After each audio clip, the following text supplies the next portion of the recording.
a virgin came the word, from a throne of endless glory to a cradle in the dirt.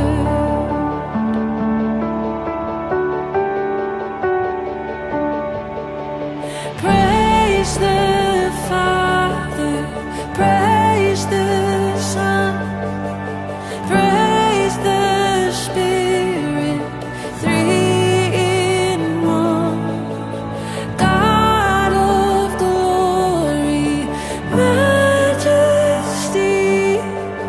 praise forever to the King of Kings.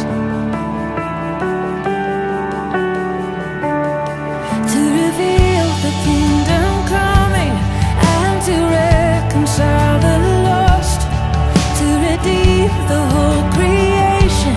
You did not despise the cross, for even in your suffering you saw to the other side, knowing this was our salvation. Jesus, for our sake you died.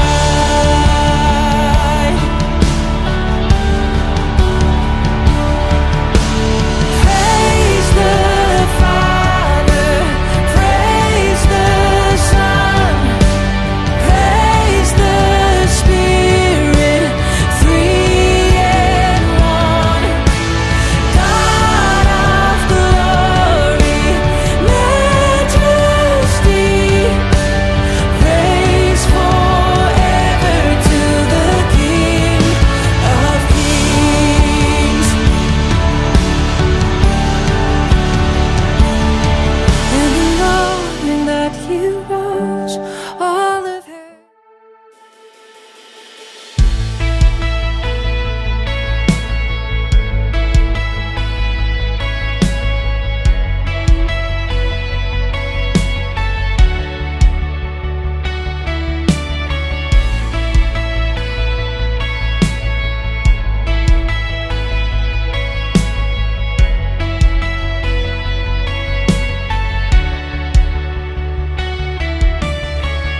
God, I know in my heart all the things I've been through leads me to you.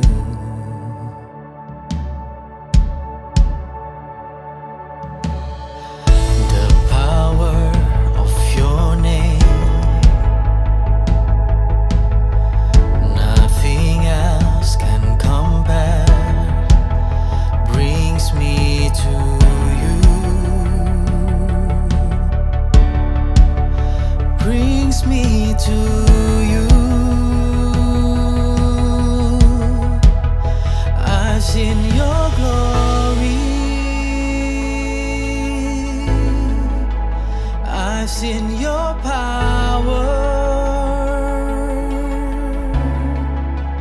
I've seen your strength setting me free, surrounding me. Jesus,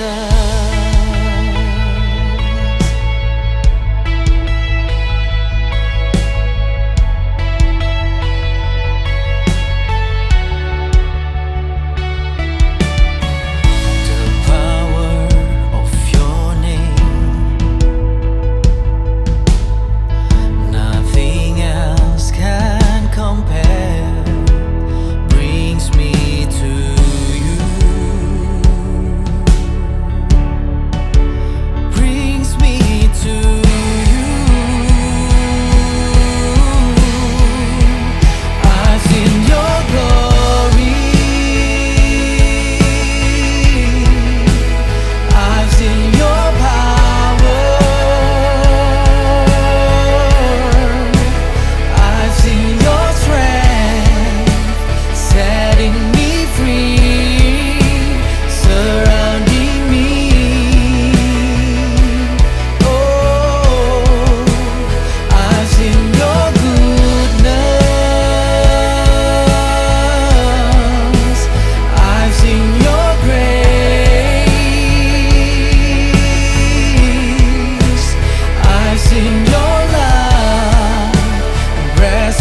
Shalom, saya Edi Chang, Senior Pastor dari Fresh Generation Community Church Malaysia.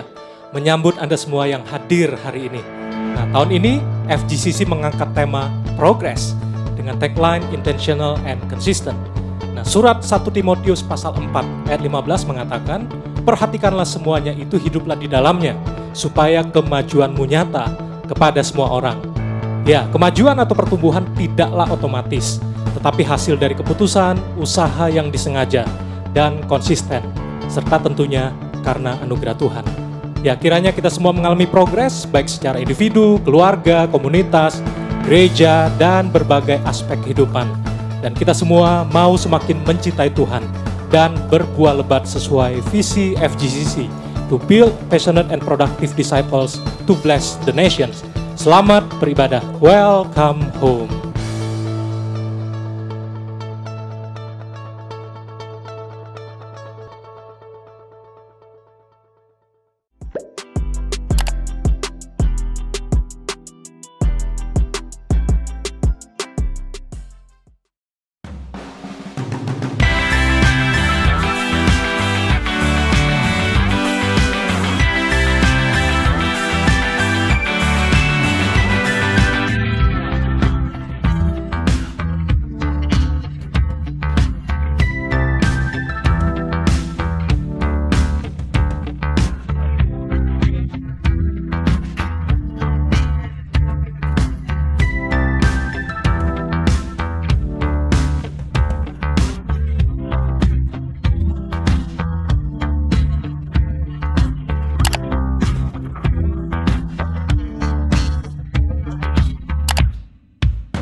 Mari saya mau ajak kita untuk sama-sama berdoa untuk persembahan yang sudah kita persiapkan untuk Tuhan. Tuhan Yesus, kami bersyukur buat berkat-Mu yang begitu besar ya Tuhan, sampai hari ini tidak berkesudahan. Kami percaya setiap kami ada di tempat ini karena berkat yang Tuhan sudah sediakan dalam kehidupan kami. Kami berdoa menyerahkan persembahan yang kami akan berikan kepada Tuhan hari ini, baik itu persembahan mingguan, perpuluhan, dana gedung, janji iman, apapun bentuknya hari ini kami mau serahkan ke dalam tangan-Mu ya Bapa. Biarkan sungguh-sungguh persembahan yang kami berikan ini boleh menjadi perpanjangan tangan-Mu melalui FGCC ya Tuhan. Kami berdoa Engkau yang mengajari setiap pribadi kami untuk kami boleh memberikan dengan sukacita dan dengan damai sejahtera ya Tuhan. Dan kami percaya apa yang kami tabur tidak akan kami tuai dengan sia-sia, dan kami percaya Tuhan akan kembalikan berkali-kali lipat Tuhan. Kami berkati pekerjaan kami, pekerjaan orang tua kami ya Tuhan, usaha kami apapun itu ya Tuhan, kami mau serahkan sepenuhnya hanya ke dalam tangan-Mu. Dan kami juga berdoa menyerahkan orang-orang yang Tuhan percayakan ada di FGCC untuk mengelola uang ini ya Tuhan. Kami berdoa Tuhan yang memberikan hikmat yang lebih lagi ya Tuhan. Thank you Tuhan, menyerahkan persembahan kami ini sepenuhnya hanya ke dalam tangan-Mu saja. Di dalam nama Tuhan Yesus kami berdoa dan mengucap syukur. Mari sama-sama kita katakan amin. Yuk mari jemaat kita mempersiapkan hati kita untuk memuji dan memuliakan nama Tuhan.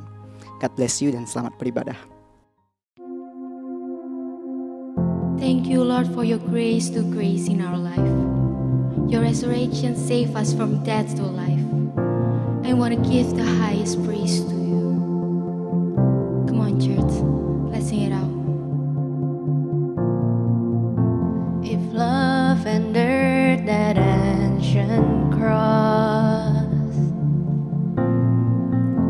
how precious is my Savior's blood. The beauty of heaven wrapped in my shame,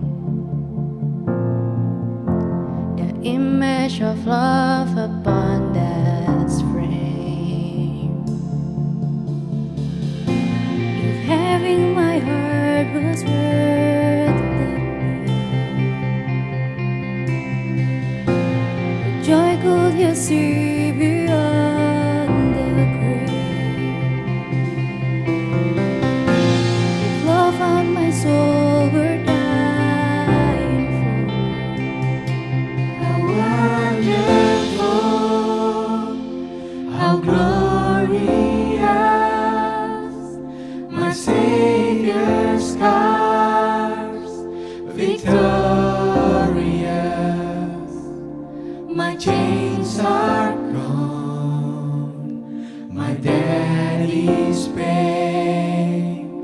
From death to life, and grace to grace.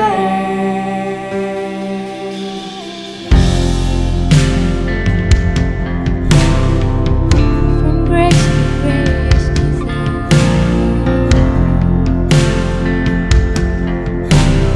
come on, church, sing it out. Heaven knows that we know how great is the love that gives. Passion that Lord through hell like a rose. Promise that broke that many stone. Come on, we sing. Freedom is worth the life. Where is my sin? Where is my shame? Oh, Jesus, Love paid it all to have my heart. How wonderful, how glorious, my Savior's scars, victorious. My chains are gone, my debt is paid. From death to life, and grace to grace.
make a way for you, Jesus.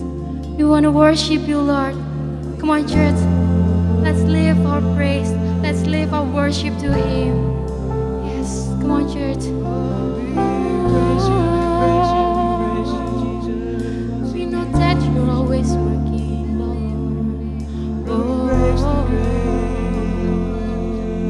We believe you are here. Come on, church. Let's live our praise to Him. Let's live our worship to Him. Oh, thank you, Jesus, for your grace. We know that you're always working, even when I don't see it, even when I don't feel it. We know that you're working. Oh, you are here, moving in our midst. I worship you. I worship you. You are here, working in this place. I worship you. I worship you. You are here, touching every heart. I worship you. I worship you. You are here, healing every heart. I worship you. I worship you. Come on, church, we sing. You are waymaker, miracle worker, promise keeper, light in the darkness, my God, that is who you are. Say waymaker,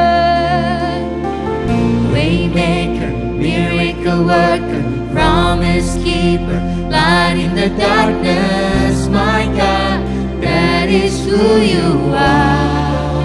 Waymaker, waymaker, miracle worker, promise keeper, light in the darkness, my God, that is who you are. Oh God, you are our waymaker, waymaker, miracle worker, promise keeper, light in the darkness, my God, that is who you are. That is who you are. That is who you are. That is who you are. That is who you are. That is who you are. That is who you are. That is who you are. That is who you are.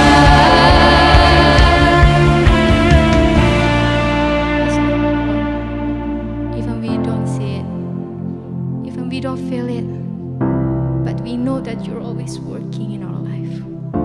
Come on, church, say it. Even when I don't see it, you're working. Even when I don't feel it, you're working. You never stop, you never stop. You never stop, you never stop. Even when I don't see it, you're working. Even when I don't feel it, you're working. You never stop, you never stop working. You never stop, you never stop working. Even when I don't see it, you're working.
Christ, my living hope. Come on, church, say hallelujah. Hallelujah, praise the one who sets me free. Hallelujah, death has lost its grip on me. You have broken every chain. There's salvation in your name, Jesus Christ, my living hope. Say hallelujah. Hallelujah, praise the one who sets me free. Hallelujah, death has lost its grip on me. You have broken every chain. There's salvation in your name, Jesus Christ, my living hope. Jesus Christ, my living hope. That you are my living hope.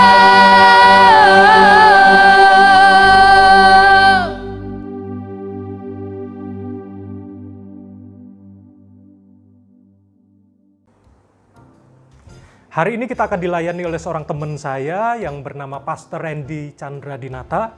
Dia adalah seorang youth pastor dari Master Plan Youth di GBI Ebenezer Jakarta.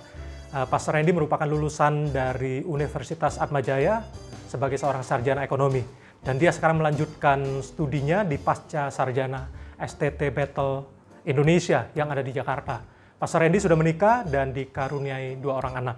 Yuk mari kita buka hati, kita siapkan hati kita untuk mendengarkan firman Tuhan, dan kita sambut firman Tuhan dengan penuh sukacita. Shalom saudara yang dikasih Tuhan, apa kabar?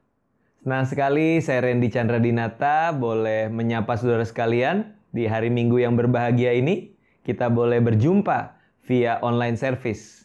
Saya bersyukur kepada Tuhan walaupun kita masih ada di tengah suasana pandemi. Namun bahkan di tengah pandemi sekalipun ada blessing in disguise. Karena saya dari Jakarta bisa menyapa saudara sekalian dan bahkan melayani kebenaran firman Tuhan pada kesempatan kali ini. Yang saya juga percaya bahwa bisa saja ketika pandemi ini tidak terjadi, maka kreativitas ataupun ide-ide untuk mengadakan online service itu tidak terjadi. Ya, tapi Tuhan berikan kita hikmat, berikan kita kreativitas untuk bisa melayani Tuhan, bahkan lewat online service. Dan kesempatan kali ini saya juga mau mengucapkan terima kasih buat Pastor Eddie Chang, kesempatan yang diberikan kepada saya untuk boleh menyampaikan kebenaran firman Tuhan. Saya kenal beliau dari satu aplikasi sosial media, Clubhouse, di mana setiap pagi kami berkomitmen untuk melayani saudara-saudara di Clubhouse lewat room doa pagi bersama, di mana kita berdoa, kita sharing kebenaran firman Tuhan, menyaksikan kebaikan Tuhan, dan saya pribadi sangat terberkati lewat sharing firman Tuhan maupun kesaksian-kesaksian yang diberikan oleh Pastor Ed. Dan one day saya percaya kita bisa berjumpa secara langsung dan bisa melayani generasi bersama-sama. Amin. Puji Tuhan, hari ini saya akan membagikan sebuah tema yang saya beri judul Presence Carrier. Presence carrier, saudara, atau pembawa hadirat. Pembawa hadirat Tuhan tentunya. Dan selama bulan Mei, saudara belajar mengenai apa itu presence. Dan saya percaya sudah banyak hal yang saudara dapatkan. Dan hari ini pun kita akan belajar bagaimana menjadi anak Tuhan yang membawa hadirat Tuhan kemanapun kita melangkah. Nah, sebelum itu kita akan lebih dahulu mempelajari apa yang Alkitab katakan mengenai hadirat Tuhan. Dan kita mulai dari perjanjian lama, saudara. Istilah hadirat Allah itu di perjanjian lama dilambangkan dengan satu hal yang dinamakan sebagai tabut perjanjian atau the Ark of Covenant, saudara. Ya, di mana tabut perjanjian ini melambangkan beberapa hal. Yang pertama, tabut perjanjian ini melambangkan yang namanya tanda kehadiran Allah, saudara.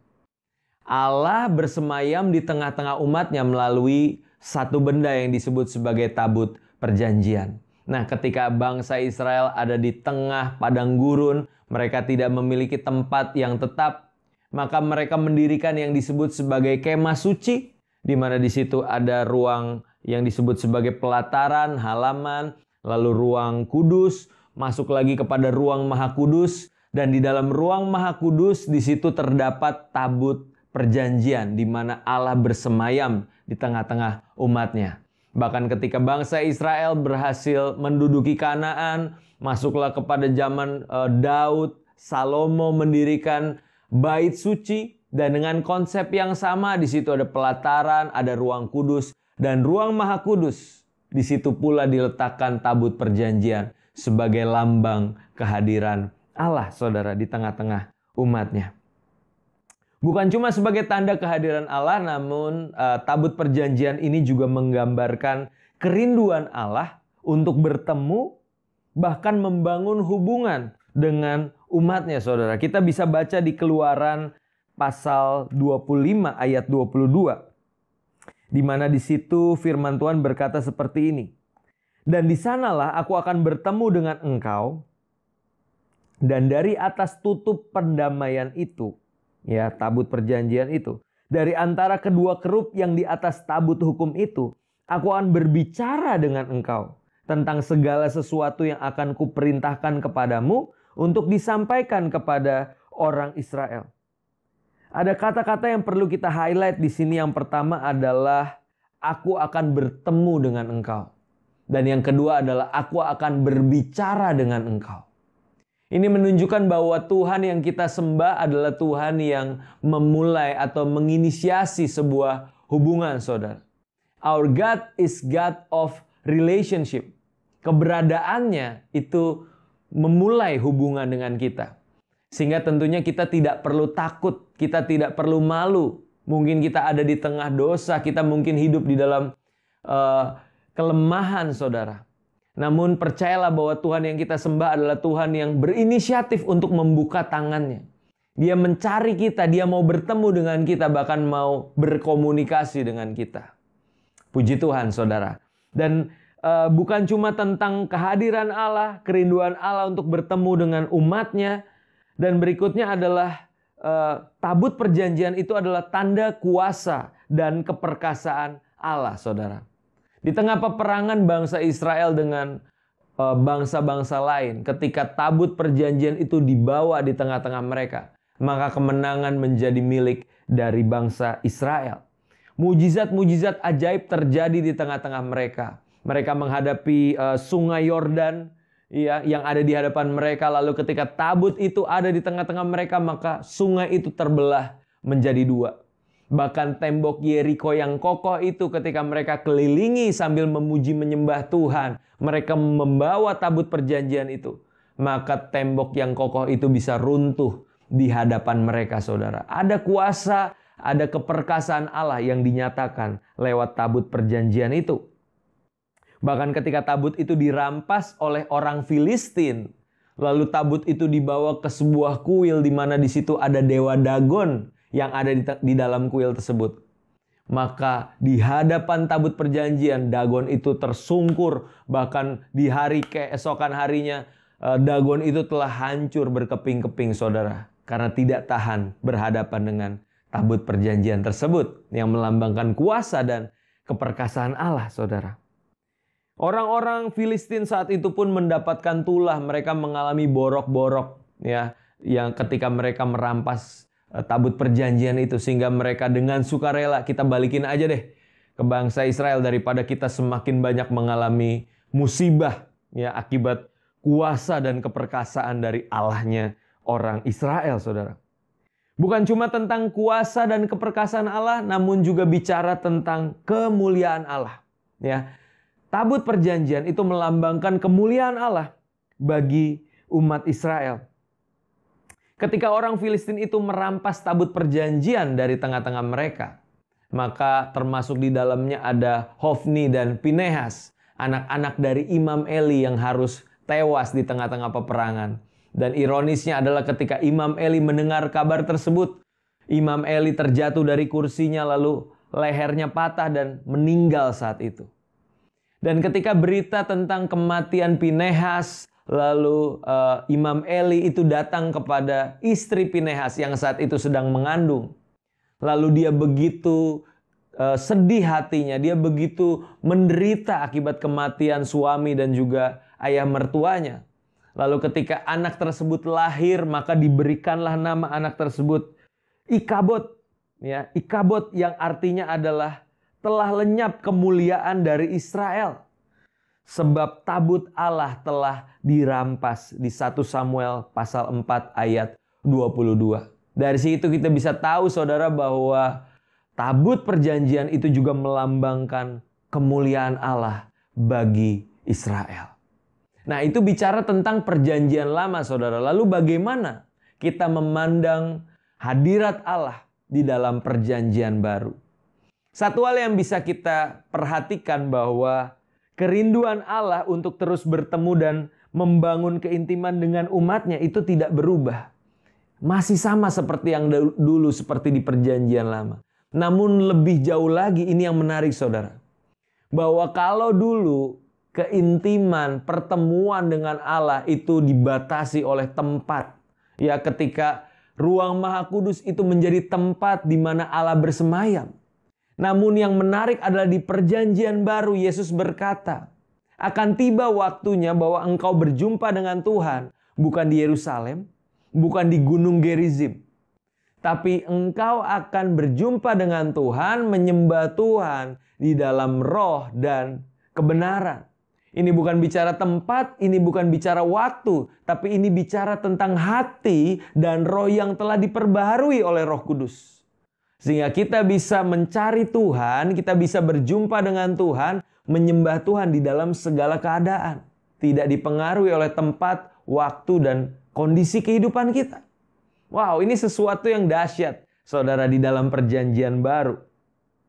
Dan berikutnya, bahwa Tuhan yang kita sembah itu adalah Tuhan yang juga mau menyatakan kuasa dan keperkasaannya. Bukan lagi dari tabut perjanjian tersebut. Melainkan apa saudara? Dari dalam kehidupan kita, Tuhan mau memanifestasikan kuasa dan keperkasaannya. Di dalam setiap langkah kehidupan kita ada kuasa dan keperkasaan Tuhan yang menyertai kehidupan kita. Dan berikutnya yang lebih dahsyat lagi saudara, bahwa Tuhan mau lewat keberadaan kita sebagai anak-anaknya, kita itu memancarkan kemuliaan Bapa di surga.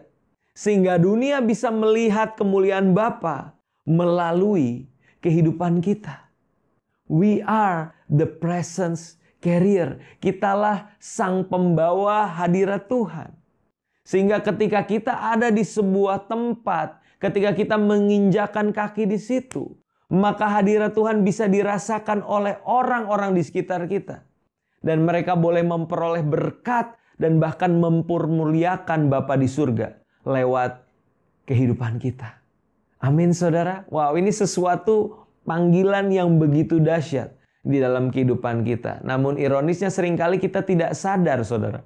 Kita berpikir tentang mencari, kita berpikir tentang bagaimana aku merasakan dan mengalami hadirat Tuhan. Sampai kita lupa bahwa sebenarnya kitalah sang pembawa hadirat itu.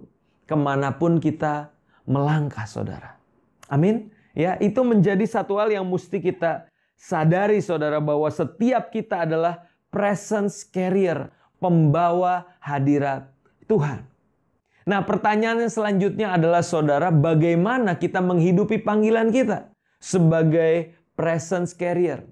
Saya catat minimal ada 3 poin saudara yang harus kita miliki untuk kita bisa menghidupi presence carrier ini. Yang pertama adalah dengan menyadari bahwa Tuhan itu ada di dalam kita untuk selama-lamanya. Ya. Yohanes pasal 14 ayat 16 sampai 17.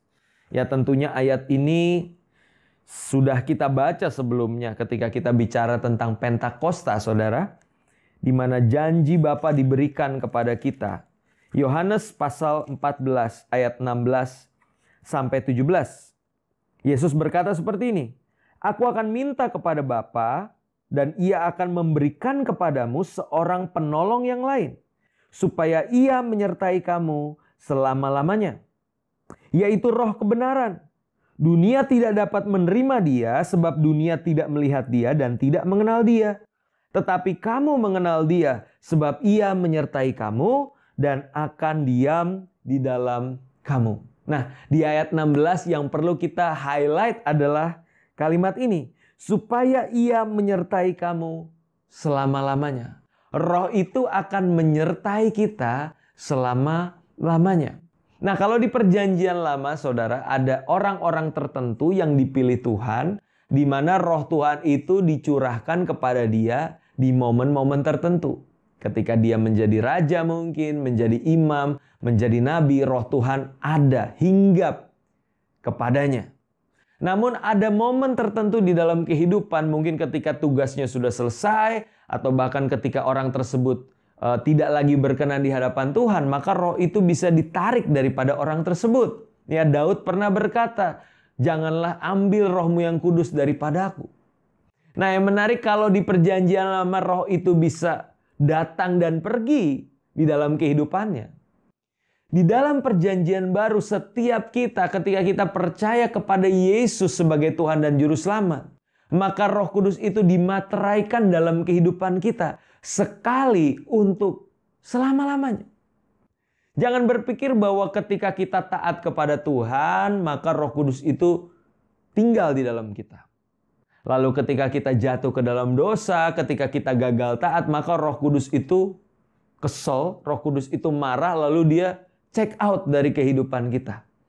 Nah, ketika kita bertobat, ketika kita minta ampun sama Tuhan, Roh Kudus akhirnya berbelas kasihan, dia kembali check in di dalam kehidupan kita. Jadi sepanjang hidup ini di dalam perjalanan jatuh bangunnya kita, Roh Kudus itu keluar masuk gitu dalam kehidupan kita. Apakah seperti itu, saudara? No. Roh Kudus adalah pribadi yang begitu setia. Dia ada di dalam kita di saat kita taat, bahkan in our darkest moment. Di titik terendah dalam hidup kita, roh itu tetap setia di dalam kita. Dia bersama dengan kita selama-lamanya. Nah, saudara, dari kebenaran ini harusnya kita mulai merenungkan. Kalau dia saja begitu setia di dalam setiap ups and downs kehidupan kita, maukah kita belajar setia kepada Tuhan di dalam segala keadaan hidup kita? Jangan ketika kita lagi baik-baik saja, kita merasa, oh aku mau tinggal di dalam hadirat Tuhan, aku mau setia sama Tuhan. Tapi ketika masalah menghampiri, ketika tantangan pergumulan hidup menghampiri kita menjadi kecewa, kita marah sama Tuhan, lalu kita bilang, aku mau pergi dari hadirat Tuhan. Saudara, ingat bahwa Roh Kudus begitu setia dalam hidup kita. Harusnya kita pun belajar untuk juga setia sama Roh Kudus. Amin, saudara. Ya, itu ayat ke-16. Bahwa kita harus menyadari bahwa roh itu tinggal di dalam kita selama-lamanya. Dan ayat 17 di situ dikatakan, tetapi kamu mengenal Dia sebab Ia menyertai kamu dan akan diam di dalam kamu. Yang menarik, saudara, Roh Kudus itu bukan bersama-sama dengan kita. Dia bukan di samping kita, dia bukan di depan kita atau di sekitar kita. Tapi Alkitab katakan dia di dalam kita. Roh itu di dalam kita. Makanya Rasul Paulus berkata, bukankah tubuhmu itu adalah bait Roh Kudus? Di mana Roh Kudus itu bersemayam di dalam dirimu. Nah, pertanyaan saudara, kalau Roh Kudus itu tinggal di dalam kita, diam di dalam kita, apakah kita telah memberikan tempat yang terbaik untuk dia bisa tinggal? Kalau Roh Kudus mau tinggal, apakah hati kita didapati sebagai tempat yang nyaman untuk dia tinggal? Ibaratnya saudara, kalau kita masuk ke dalam sebuah ruangan yang akan menjadi kamar kita, mungkin kita pindah rumah atau pindah kosan, kita akan tinggali sebuah kamar ruangan yang baru untuk kita tidur. Bukankah kita akan menyediakan tempat yang senyaman mungkin bagi kita? Kita akan atur di mana letak lemari bajunya, meja belajarnya, ranjangnya, mungkin poster-poster tim sepak bola favorit kita tempel di tempat-tempat yang kita mau. Kita akan buat ruangan itu menjadi ruangan yang paling nyaman untuk kita tinggali. Bukankah Roh Kudus juga akan membuat tempat yang nyaman bagi dia tinggal? Tapi seringkali kita masih menyimpan hal-hal yang membuat Roh Kudus nggak betah, saudara. Di situ ada kebencian mungkin, ada kepahitan, ada dendam, ada iri hati, bahkan ada dosa-dosa yang masih kita simpan di dalam hati kita. Sehingga Roh Kudus nggak mendapat tempat yang terbaik, saudara. Saya percaya kalau kita mau penuh dengan Roh Kudus, maka kita harus buang dulu semua benda-benda yang membuat Roh Kudus itu tidak bisa penuh di dalam diri kita. Ya, ibarat satu gelas yang mau kita isi air sampai penuh, tapi di dalam gelas tersebut ada benda-benda asing yang memenuhi gelas tersebut. Sehingga apa? Volume air itu nggak bisa penuh seutuhnya di dalam gelas tersebut. Berbeda dengan gelas yang lain, gelas yang kosong, diisi air sampai penuh, maka volume air itu bisa mencapai titik maksimalnya, saudara. Begitupun dengan kehidupan kita. Maukah kita dipenuhi Roh Kudus? Maukah hidup kita menjadi alat di dalam tangan Roh Kudus? Tergantung bagaimana hati kita persembahkan seutuhnya buat Roh Kudus. Itu yang pertama, saudara. Kita harus menyadari bahwa Dia tinggal di dalam kita untuk selama-lamanya. Yang kedua, saudara, bagaimana kita menghidupi panggilan kita as a presence carrier. Yang kedua adalah dengan membuka diri untuk selalu dipenuhi oleh Roh Kudus. Ya, ini masih berkaitan tentunya dengan poin yang pertama. Kita membuka diri untuk selalu dipenuhi oleh Roh Kudus. Kisah Para Rasul pasal yang pertama ayat yang ke-8. Kita buka Alkitab kita, saudara, Kisah Rasul pasal yang pertama ayat yang ke-8. Tentunya kita sudah seringkali membaca ayat-ayat ini karena kita baru saja merayakan hari Pentakosta. Ayat 8. Tetapi kamu akan menerima kuasa kalau Roh Kudus turun ke atas kamu. Dan kamu akan menjadi saksiku di Yerusalem dan di seluruh Yudea dan Samaria dan sampai ke ujung bumi. Saudara, di sini dikatakan bahwa kamu akan menerima kuasa. Kata kuasa ini berasal dari bahasa Yunani dunamis, saudara. Dan dari kata dunamis itu lahirlah kata dinamis. Berbeda dengan statis, diam saja. Dinamis itu bergerak, saudara. Aktif, ya. Melakukan sesuatu, itu dinamis. Dan dari kata dunamis itu juga lahir kata dinamit. Ya, saudara, bahan peledak yang meledakkan segala sesuatu. Itulah dinamit. Dan ketika Roh Kudus ada di dalam kita, maka Dia memberikan kita kuasa. Kita nggak mungkin biasa-biasa saja. Kita nggak mungkin diam-diam saja. Kita akan melakukan sesuatu. Apa itu sesuatunya? Yaitu menjadi saksi Kristus, saudara. Ya, lewat kehidupan kita, kita menyaksikan Tuhan. Lewat kehidupan kita, kita izinkan Roh Kudus untuk memanifestasikan kuasanya melalui kehidupan kita. Sehingga saudara jangan salah. Jangan berpikir bahwa Roh Kudus itu objek, kita subjeknya. Kita pakai Roh Kudus sesuai dengan maunya kita. Kebalik, saudara. Harusnya Roh Kudus itu subjeknya, kita objeknya. Kita yang dipakai oleh Roh Kudus sesuai dengan maunya Dia. Ya, semakin kita mengizinkan Roh Kudus itu bekerja dalam hidup kita, maka semakin banyak hal-hal dahsyat dan ajaib yang bisa terjadi, yang Tuhan bisa kerjakan melalui kehidupan kita. Ingat, saudara, ya, Roh Kudus yang atur kita, bukan kita yang atur Roh Kudus. Nah, berikutnya saya juga pernah bikin satu quote, saudara, bilang gini ya. Dipenuhi Roh Kudus itu bukan sekedar bikin ibadahmu lebih banyak atraksi, melainkan bikin hidupmu lebih banyak bersaksi. Nah, saudara, bicara tentang ibadah yang penuh dengan atraksi, saya bukannya bilang bahwa itu salah, saudara. Saya menikmati ibadah yang rame, ibadah yang penuh dengan praise and worship. Kita tepuk tangan, kita loncat-loncat, kita nangis di hadirat Tuhan, kita berbahasa roh, kita bermanifestasi ya oleh kuasa Roh Kudus. It's good. Tapi endpoint dari dipenuhi Roh Kudus bukan sekedar berhenti di gereja, saudara. Tapi dipenuhi Roh Kudus itu artinya kita menjadi saksi Kristus di luar sana. Ketika kita selesai beribadah, apakah kita masih membawa semangat yang sama? Kepenuhan Roh Kudus yang sama di tengah-tengah keluarga kita, di tengah-tengah komunitas kita, di sekolah kita, kampus kita, di kantor kita. Itu yang menjadi pertanyaan, saudara. Ya, karena kita dipenuhi Roh Kudus untuk kita berani menjadi saksi Kristus. Bukan cuma di gereja, tapi dimanapun Tuhan percayakan kita. Kita menjadi saksi Kristus. Kita menjadi presence carrier, pembawa hadirat Tuhan. Lewat kuasa Roh Kudus yang dinyatakan lewat kehidupan kita. Amin saudara, itu yang kedua. Membuka diri untuk selalu dipenuhi oleh Roh Kudus. Yang ketiga, yang terakhir saudara, bagaimana kita menghidupi panggilan kita as a presence carrier. Yang ketiga adalah dengan tinggal di dalam Kristus. Yohanes pasal yang ke-15. Kita buka Alkitab kita kembali. Yohanes pasal yang ke-15 ayat yang ke-5. Di situ firman Tuhan berkata seperti ini, "Akulah pokok anggur dan kamulah ranting-rantingnya. Barang siapa tinggal di dalam aku dan aku di dalam dia, ia berbuah banyak.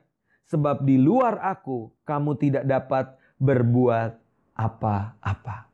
Yesus menganalogikan kita sebagai ranting-ranting dan dialah sang pokok anggur. Dan Yesus katakan kalau kita tinggal di dalam dia dan dia di dalam kita, maka kita pasti berbuah. Di luar Yesus kita tidak dapat berbuah. Apa pentingnya berbuah saudara? Yang pertama, karena dari buahnya lah maka sebuah pohon itu dikenal. Kalau buahnya baik, maka pohon itu baik. Kalau buahnya buruk, maka pohon itu pun buruk. Kalau kita berbuah secara manis, maka apa? Pohon itu yang akan dipermuliakan. Yesus akan dipermuliakan ketika kita berbuah. Maka di situ juga dikatakan di ayat ke-8. Yohanes pasal 15 ayat 8. "Dalam hal inilah Bapa-Ku dipermuliakan, yaitu jika kamu berbuah banyak, dan dengan demikian kamu adalah murid-murid-Ku." Buah yang kita hasilkan akan menjadi berkat buat banyak orang saudara, dan at the end nama Tuhan akan dipermuliakan lewat kehidupan kita. Maka penting bagi orang percaya, bagi anak Tuhan untuk berbuah. Nah, sekarang yang jadi pertanyaan adalah bagaimana caranya aku bisa berbuah? Nah, ini yang seringkali terjadi saudara. Kita seringkali salah fokus. Orang Kristen gagal berbuah itu bukan karena kurang bertekad, melainkan karena kurang melekat.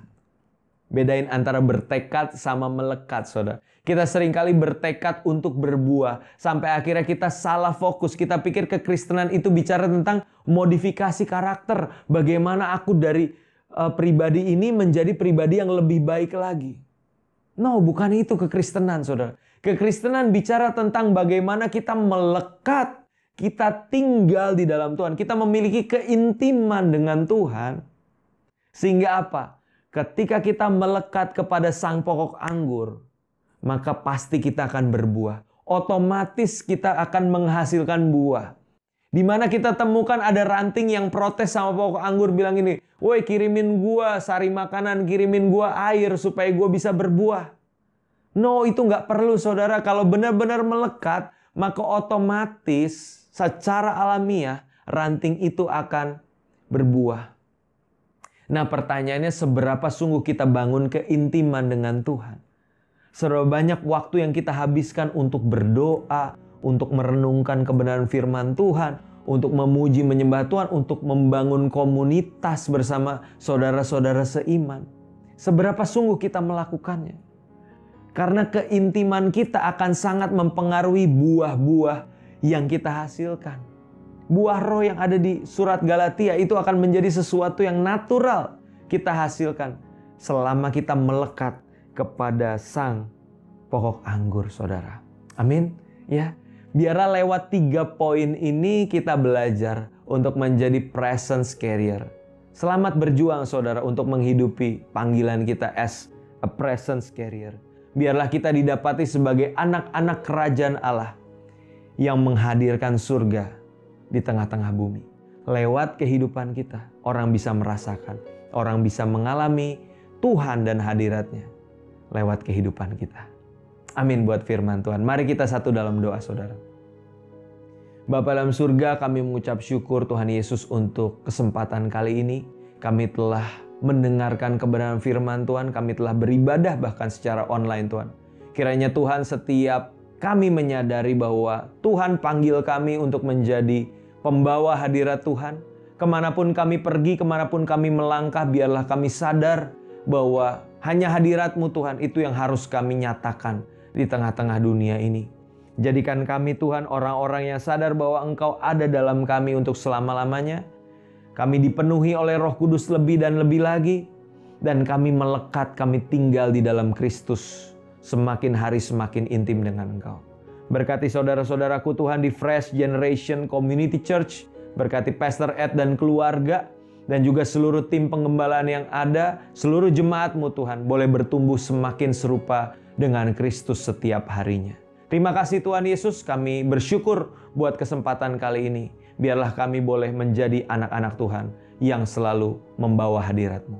Di dalam nama Tuhan Yesus kami telah berdoa dan kami mengucap syukur. Semua yang diberkati Tuhan, sama-sama kita katakan, amin.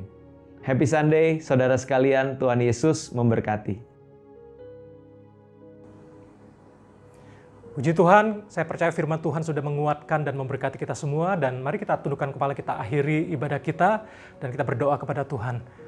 Bapak Sorgawi, terima kasih buat ibadah hari ini yang sudah kami dengarkan. Biarlah ibadah dan firman Tuhan yang sudah kami pelajari itu akan menguatkan kami semua. Berkati seluruh umat-Mu di dalam situasi apapun, dan kami datang di hadapan Engkau menyerahkan kehidupan kami. Supaya kami tetap kuat di dalam Engkau. Mari yang sakit Engkau sembuhkan, yang lemah Engkau kuatkan. Berdoa untuk Malaysia, Indonesia, dan seluruh dunia yang sekarang menghadapi pandemik COVID-19 ini Tuhan. Berdoa untuk para aparat medis terutama Tuhan. Kuatkan mereka, teguhkan mereka sebagai garda terdepan Tuhan untuk berperang menanggulangi Tuhan segala pasien Tuhan yang terdampak karena COVID-19 ini Tuhan. Kuatkan mereka, berikan kekuatan kesehatan yang sempurna untuk tenaga medis dan juga untuk rumah sakit dan juga pemerintah, aparat semuanya yang bertugas. Terima kasih Tuhan untuk vaksin yang sudah disuntikkan juga, biarlah Kau berkati Tuhan. Tuhan kami minta Engkau terus berkemurahan, menyatakan belas kasihan-Mu atas Malaysia, Indonesia, dan juga seluruh dunia Tuhan. Terima kasih Tuhan buat ibadah hari ini, dan sebentar kami akan akhiri ibadah ini Tuhan. Kau juga memberkati para volunteer yang sudah melayani, untuk persembahan yang sudah diberikan, biarlah Engkau balas tangan-tangan yang sudah memberikan. Biarlah berkat-Mu dicurahkan dalam kehidupan mereka, pekerjaan mereka diberkati oleh Tuhan. Terima kasih Tuhan, kami siapkan hati kami untuk menerima berkat daripada Tuhan. Mari jemaat yang dikasih oleh Tuhan, angkat kedua tangan-Mu, arahkan hati pikiran-Mu dan terima berkat Tuhan. Tuhan Yesus memberkati engkau. Tuhan memberikan engkau kasih karunia dan juga damai sejahtera turun atas hidupmu. Engkau diberkati sehingga engkau akan terus naik bukan turun. Engkau menjadi kepala bukan ekor, dan diberkatilah dalam seluruh yang kau kerjakan berhasil, nama Tuhan dipermuliakan. Terimalah damai sejahtera dari Allah Bapa, keselamatan dan kasih sayang dari Tuhan kita Yesus Kristus, penghiburan, pertolongan, kuat kuasa daripada Allah Roh Kudus menyertai kita semua mulai hari ini seterusnya, selama-lamanya sampai Maranatha, sampai Tuhan Yesus datang kedua kali. Terimalah berkat ini dalam nama Yesus setiap kita yang percaya. Mari sama-sama katakan, amin. Biarlah tetap di dalam pemeliharaan Tuhan, tetap sehat, tetap fresh, tetap ada progres di tahun ini. Dan bila stay connected dengan Tuhan yang adalah sumber kehidupan kita, dan juga stay connected dengan Komsel ya, yang terdekat dengan lokasimu, biarlah kita semuanya diberkati. Selamat hari Minggu, selamat beraktivitas, and God bless you.